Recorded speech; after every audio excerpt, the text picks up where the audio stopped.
C'est par la foi que voyons l'invisible. Chers amis, bonjour et bienvenue à la communauté d'études quotidiennes de la Bible. Ils se sont levés à l'appel du Seigneur. Quel plaisir de vous saluer en ce mercredi 9 octobre 2024 pour continuer à partager avec vous la lecture de la méditation quotidienne pour adultes tirée du livre Dieu est ainsi, portrait de la grâce et de l'amour divin écrit par Roberto Herrera. Tout d'abord, merci beaucoup car votre fidélité à l'écoute et au partage de nos différents contenus est quelque chose de vraiment apprécié. Que le Seigneur vous bénisse. La méditation du jour est intitulée « Le Dieu qui a pris nos infirmités ». Il a pris nos infirmités et il s'est chargé de nos maladies.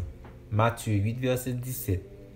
Matthieu a emprunté au prophète Ésaïe les paroles du texte d'aujourd'hui pour expliquer à ses lecteurs pourquoi Jésus est venu chez Pierre, a immédiatement guéri sa belle-mère et pourquoi, quand le soleil s'est couché, il a reçu et libéré de nombreux démoniaques et guéri tous les malades qui sont venus à lui. La manière dont Matthieu relate cela aboutit à un portrait très net de l'immense amour de Jésus pour l'être humain tombé dans la disgrâce du péché. L'impression que Jésus donne dans ce portrait est celle de quelqu'un qui ne supporte pas de voir les êtres humains souffrir, que ce soit à cause d'une possession démoniaque ou du terrible joug de la maladie. Il libère les personnes, les guérit, les touche et il donne aux démons des ordres. Il ne laisse pas une seule personne venue à lui s'en aller sans qu'elle n'ait reçu la solution à ses problèmes. On perçoit en Jésus une force irrésistible qui le pousse à sauver celui qui a des soucis, quel qu'il soit. Il voit la plupart de ces personnes pour la première fois et même pour beaucoup d'entre elles pour la seule et unique fois. Mais il guérit, libère et sauve aussi ça et là. Quel amour!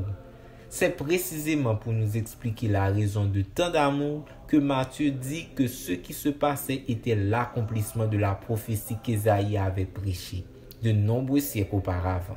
Certes, ce sont nos souffrances qu'il a portées, c'est de nos douleurs qu'il s'est chargé. Ésaïe 53, verset 4. Ces paroles sont une très belle description de l'amour avec lequel le Christ a accompli sa mission ici sur la terre. Il n'est pas seulement venu sauver les hommes de la condamnation du péché, mais aussi pour les libérer de la domination de ce péché sur leur esprit et leur corps. Ce n'est ni un désir de se venger de Satan, ni de remporter des victoires pour lui-même qui ont poussé le Christ à venir en ce monde, mais l'être humain déchu. C'était vous, c'était moi, c'était nous qu'il a vu dominé par des démons ou des maladies.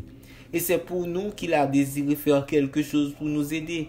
Il a voulu venir pour prendre nos infirmités. C'est pour cela qu'il a guéri les malades.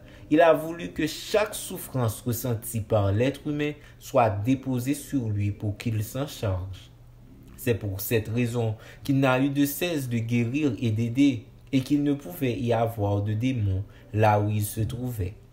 Son amour sans limite ne tolérait pas de voir ses enfants souffrir. Merci d'avoir suivi cette méditation. Nous vous souhaitons de passer une très bonne journée. Au revoir.